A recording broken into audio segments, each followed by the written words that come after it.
नमस्कार दोस्तों, मैं मुकुंद राउत। आपका स्वागत है channel life knowledge and rules में। तो दोस्तों, आज लाइफ का नॉलेज लेते हुए और नेचर का रूल समझते हुए आज चर्चा करेंगे कि मांसाहार मनुष्य के लिए सही है या गलत है। तो दोस्तों, इसके ऊपर चर्चा करते हुए हम देखते हैं कि मनुष्य का आहार ही कौन सा है। तो मनुष्य का आहार, पशु पक्षी प्राणी का आहार, इनकी हम व्याख्या करते हुए जो भी आहार है प्राकृतिक रूप में लेता है और वो उसे आसानी से पच जाता है तो वो उसका आहार हो गया। तो पशु पक्षी प्राणी ये भी दो भागों में आते हैं, एक तो शाकाहारी और एक तो मांसाहारी। निसर्ग में हम देखते हैं कि जो शाकाहारी है वो शाकाहारी शाखाएं फल फूल सहजता से सेवन करते हैं और सहजता से पचते हैं, वो कभी मांसाहार नहीं करते, तो वो शाकाहारी हो गए। और जो मांसाहारी है वो मांसाहार शिकार करके जैसे थे है वो स्थिति में ना कुछ प्रक्रिया किए हुए ग्रहण करते हैं और उनको पचता है, तो वो मांसाहारी हो गए। अभी बात आती है मानव की। मानव जो उसका वो आहार है कि जो प्राकृतिक रूप में वो सेवन करे और वो उसे सहजता से पचे, तो फिर वो उसका आहार है। तो ऐसा आहार तो फल आहार है। जो मनुष्य प्राकृतिक रूप में जो फल है वो सेवन करता है, सहजता से पचते हैं, तो वो उसका आहार है। बाकी उसके जो आहार है वो प्रक्रिया किए बगैर मनुष्य नहीं खा सकता, जैसे कि दूध, जैसे कि मांस, दाल चावल रोटी, ये सब प्रक्रिया किए बगैर नहीं खा सकता। तो इसका मतलब है कि ये मनुष्य का आहार नहीं है। मगर मनुष्य ने ये जिंदा रहने के लिए ऑप्शनल तौर पर अगर फल फूल जो खाता है उसका ओरिजिनल आहार है नहीं मिल जाता है, तो जिंदा रहने के लिए ये मनुष्य ने ढूंढे हुए दूसरे साधन हैं, जो कि मांसाहार उसी में का एक भाग है। पाचन करने के लिए हम देखते हैं कि जो शाकाहारी है उनका डाइजेशन सिस्टम या पाचन तंत्र लंबा होता है और जो मांसाहारी है उनका पाचन तंत्र डाइजेशन सिस्टम शाकाहारी के तुलना में कम होता है, मगर ये इतना हिट रहता है। जो मांसाहारी है उनका डाइजेशन सिस्टम बहुत हिट रहता है, जिससे कि खाए वाला मांस भी उनको बहुत आसानी से पचता है। तो हमारा डाइजेशन सिस्टम तो लंबा है, इसका मतलब हम शाकाहारी के लिए बने हैं, मांसाहारी के लिए नहीं बने। तो दोस्तों, भगवत गीता में भगवान श्री कृष्ण भी यही कहते हैं कि आप पशु पक्षी प्राणी इस पे दया बनाए रखें। जो रंजले गांजले या फिर जो दीन दुखी है इनके ऊपर भी दया बनाए रखें। तो दोस्तों, हमें कौन से भी धर्म ग्रंथ में ये नहीं लिखा है कि आप मांसाहार करें या फिर मनुष्य का आहार मांसाहार है। तो इससे ये एक कहानी है, जैसे कि भगवान श्री कृष्ण बांसुरी बजाते हुए जंगल में बैठे थे, तो उनके पास भागता हुआ एक घायल हरण आ गया। तो फिर उसने पूछा कि इतना घबराए होला क्यों है, क्या प्रॉब्लम है। तो भगवान श्री कृष्ण को हरण ने बताया कि ये शिकारी मेरा पीछा कर रहा है और मुझे मारना चाहता है। सामने शिकारी था जो शिकार करते हुए वो हिरण के पीछे आ गया था। तो भगवान श्री कृष्ण से बोले कि ये मेरा शिकार है, मुझे दे दो। तो भगवान श्री कृष्ण ने कहा, आप मनुष्य है, मांस खाना, मांसाहार करना आपका आहार नहीं है, आप फलाहारी हो और आप बुद्धिमान श्रेष्ठ हो, तो आपका काम बनता है कि पशु पक्षी प्राणी जो भी है इन पे दया करुणा करे, उनकी रक्षा करे, ना कि उनको क्षति पहुंचा के उनका मांसाहार करे। मगर वो शिकारी जो है कुछ सुनने की अवस्था में नहीं था, तो सिर्फ भगवान श्री कृष्ण ने उनको बताया कि एक कहानी सुनाई। वो शिकारी को एक राज्य था, सुखी संपन्न राज्य था, मगर सूखे के कारण वहाँ खाने की कमी आ गई, प्रजा के हाल होने लगे और खाने पीने में उस प्रजा को दिक्कत होने लगी, जिंदा रहने का मरने का सवाल आ गया।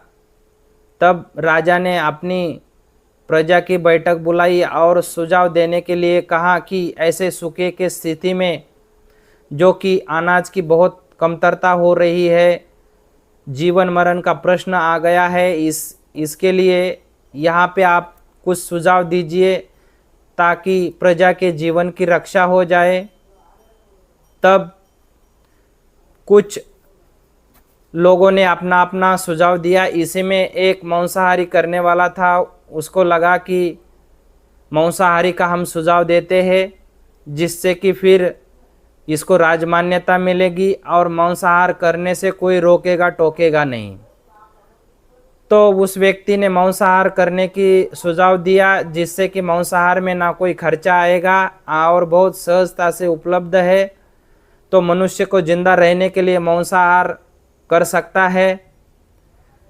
मगर वहाँ पे एक प्रधान उठा और प्रधान ने कहा, ये सुझाव मुझे मान्य नहीं है, इसमें त्रुटियां है। तो राजा ने जो बैठक थी कैंसिल कर दी और दूसरे दिन कल बैठक होने वाली थी और उसमें विस्तार से अपना अपना सुझाव फिर दोबारा देने के लिए कहा।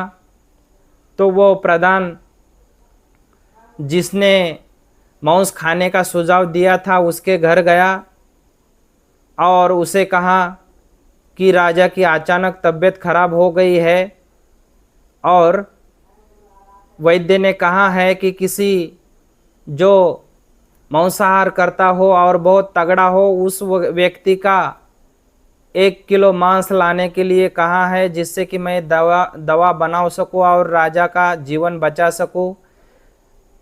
तो फिर वो प्रधान ने अपनी तलवार निकाली और वो मांसाहारी व्यक्ति को कहा, आपका 1 किलो मांस दे दीजिए, जिससे कि राजा की दवाई बन जाए और राजा बच जाए।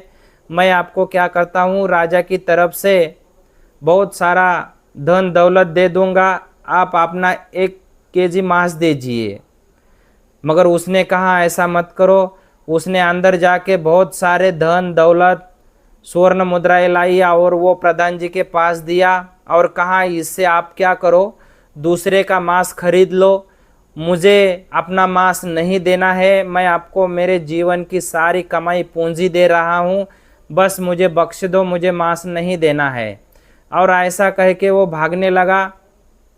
तब प्रधान जी ने कहा कि आप तो भाग गए, मगर आपके पत्नी है, पुत्र है, भाई है, ये तो यहाँ है, मैं इनका मांस निकालूंगा। तो उन्होंने कहा, देखो भाई, पहले तो मुझे जिंदा रहना है, मैं जिंदा रहा तो ये बाकी है, अगर मैं ही मर जाऊंगा तो मुझे इनसे कोई लेना देना नहीं है। ऐसा करके वो भाग गया। तो वो प्रधान ने उस नगर में जितने बड़े बड़े लोग थे, जिनके पास बहुत ज़्यादा धन दौलत थी, तो सब के पास जाके यही कहा कि राजा की तबीयत खराब है और वैद्य ने 1 केजी यानी कि 1 किलो मांस लाने के लिए कहा है आपका, और मुझे दे दो और दवाइयाँ बना के राजा की जान बचाई जाए। मगर सब ने अपने पास की पूरी दौलत दे दी, मगर किसी ने 1 किलो मांस नहीं दिया। तो सुबह में जैसे ही बैठक दोबारा से चालू हो गई तो वह प्रधान ढेर सारा धन जमा करके राजा के सामने रख दिया। तो वो धन दौलत इतनी थी कि इस तरह के 3 सूखे भी पड़ जाते हैं, दुष्काल हो जाता है, तो उस पैसे से बहुत सारा अनाज खरीदा जा सकता था। तो राजा से माफ़ी मांगते हुए जो घटना घटी वो विस्तार से राजा को बताई और कहा कि देखो, पूरे अपना धन दौलत देने के लिए तैयार है मगर 1 किलो मांस देने के लिए तैयार नहीं है, और ये पशु पक्षी प्राणी इनके पास दौलत नहीं है तो वो अपनी जान नहीं बचा सकते। वो अपनी जान कैसी बचाएंगे? आप पूरा उनका शरीर ही खाते हो, जो कि आप 1 किलो मांस देने के लिए तक तैयार नहीं है। तो मेरा सुझाव यही है कि अनाज में मांसाहार ना शामिल करें, पशु पक्षी प्राणी इन पर दया करें और उनको संरक्षण दें। तो सभी को यह सुझाव बहुत अच्छा लगा और फिर राजा ने मांसाहार करने से मना कर दिया। तो दोस्तों, वो जो शिकारी था, इसने ये श्री कृष्ण की जब कथा सुनी तो उसको भी बहुत दुख लगा और उसने श्री कृष्ण के चरणों में दर्शन करके अभी से मैं कभी मांसाहार नहीं करूँगा और शिकार करके अपने परिवार के लिए भी नहीं लेके जाऊँगा। हम मनुष्य हैं, हम दाल चावल रोटी फल खा के ज़िंदा रह सकते हैं। जब हम ज़िंदा रह सकते हैं तो शिकार क्यों करें? इन पशु पक्षी प्राणियों की जान क्यों ले? जब तक हमें जीवन मरण का प्रश्न नहीं आता तब तक शिकार नहीं करेंगे, और जीवन मरण का प्रश्न भी आ जाएगा तो भी इन पशु पक्षियों की रक्षा हेतु हम अपनी जान दे देंगे मगर शिकार नहीं करेंगे। ऐसा श्री कृष्ण को वचन दिया और श्री कृष्ण ने उनको और उनके परिवार को आशीर्वाद दिया। तो ये कथा क्या कहती है कि हम जिंदा रह सकते हैं मांस खाए बिगर, तो फिर हम क्यों मांस खाए और हम क्यों खा रहे हैं? सदियों से जो मनुष्य का ओरिजिनल आहार है वो ना मिलेगा और नहीं मिलेगा तो फिर जिंदा नहीं रहेंगे। इसलिए जो उसने ऑप्शनल आहार दूध, ये मांस, ये सदियों से खाते आ रहा है, तो अभी भी उसको मसाला वगैरह लगा के उसमें उसने अच्छी रेसिपी बनाई, टेस्ट आती है इसलिए खा रहा है, ताकि अभी इसकी ज़रूरत भी नहीं है। तो दोस्तों, मेरा भी यह सुझाव है कि पशु पक्षी इन पर दया करते हुए मांसाहार ना करें, क्योंकि हम जिंदा रह सकते हैं मांसाहार किए बगैर। जो शेर है, चित्ते है, ये मांसाहार नहीं करेंगे तो वो जिंदा नहीं रह सकते, तो उनका वो आहार है। हम जिंदा रह सकते हैं इसलिए हमारा वो आहार नहीं है। तो दोस्तों, हमारे विचार आपको कैसे लगे और आपके क्या विचार है हमें कमेंट में ज़रूर बता देना। और दोस्तों, चैनल को सब्सक्राइब कर देना। मिलते हैं अगले वीडियो में।